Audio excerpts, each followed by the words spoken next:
Hi, ako nga pala si Mark, isang eduk student. Alam kong wala kayong pakialam sa buhay ko, pero sana panoorin niyo ako. Let's go! Ngayon nga pala ay Sunday at wala tayong gagawing iba kung hindi pumunta sa simbahan para mag-serve. Maaga nga tayo niyan dahil meron palang investiture at commissioning ang mga sakristan. Ang mga aspirant pala namin ay magiging ganap na isang sakristan. Malapit na nga ako nito sa simbahan. Sumakay pala tayo niyan para hindi na rin tayo malit. Ito lang pala ang ginagawa ko tuwing Sunday. Pumupunta lang ako sa simbahan. Dahil ito lang ang paraan ko para magpasalamat sa Panginoong Diyos sa araw-araw na biyayang binigay niya sa akin. Salubong ko nga pala ang mga aspirant dyan. Sabi nila, sama ko daw sila sa vlog ko. At ayan na nga, kukulit talaga nila. Hindi ko na makuha yung cellphone ko kanina. Hindi ko na sila mapigilan dahil gusto daw nilang masama sa vlog ko. Ayan nga pala si Mayan at si Daniela. Gusto nilang sumama sa vlog ko. Ewan ko ba kung bakit. Tinanong ko din sila dyan yung excited na silang maging isang sakristan. Sabi nila oo. Sana hindi sila magsamang mag-serve sa Panginoon.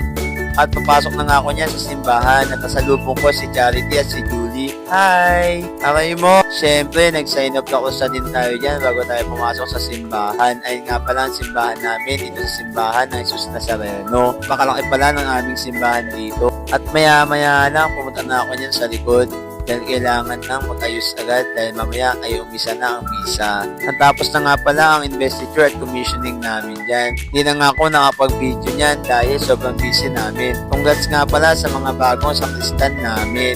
Pagkatapos namin ay diretso na kami sa likod dahil meron kaming konting salo-salo. Naganda nga pala ang ibang mga aspirant dyan dahil tradisyon na sa amin na kapag merong investiture ay merong konting salo-salo. Ayun nga pala ang mga bagong sakristan. Nagulat nga si Fiona dahil nagbibideo ako dyan. Binibigay na pala ni Karen sa mga certificate ng mga bagong sakristan para pagkilala sa kanila. Time na nga niyan para kumain dahil gutom na din ang lahat. At ang mga officer pala ang mga nagsasandok ng pagkain para lahat ay makakain para maiwasan ang sayang sa pagkain. Ayan pala si Joshua. Si Nika ang naka-assign para sa pagbibigay ng chicken para lahat ay makakuha. Salamat nga pala sa mga magulang na nagbigay ng pagkain. Ayan nga pala si Ryan, siya ang naka-assign sa pagbibigay ng soft drinks para lahat ay mabigyan at makainom. At pagkatapos yan ay nagsiuwian na ang iba at ang iba naman ay hindi pa dahil merong serve ng 3rd and 4th mass. Ayan nga pala ang grupo ng Del Rio. At sa labas na pala kami ng kubo na tambay. Dahil dito sobrang lakas ng hangin dahil merong malaking isang puno. Ayun nga pala si Fiona, si Francesca, si Ian at si Carl. Sama ko daw sila sa vlog ko. Meron din sa loob niya pala si James, si Daniel at si Christian. Christian nga pala ang nag-intro sa aking vlog dahil gusto niya daw. Meron pa palang 3 babae na sobrang Latina. Aray mo!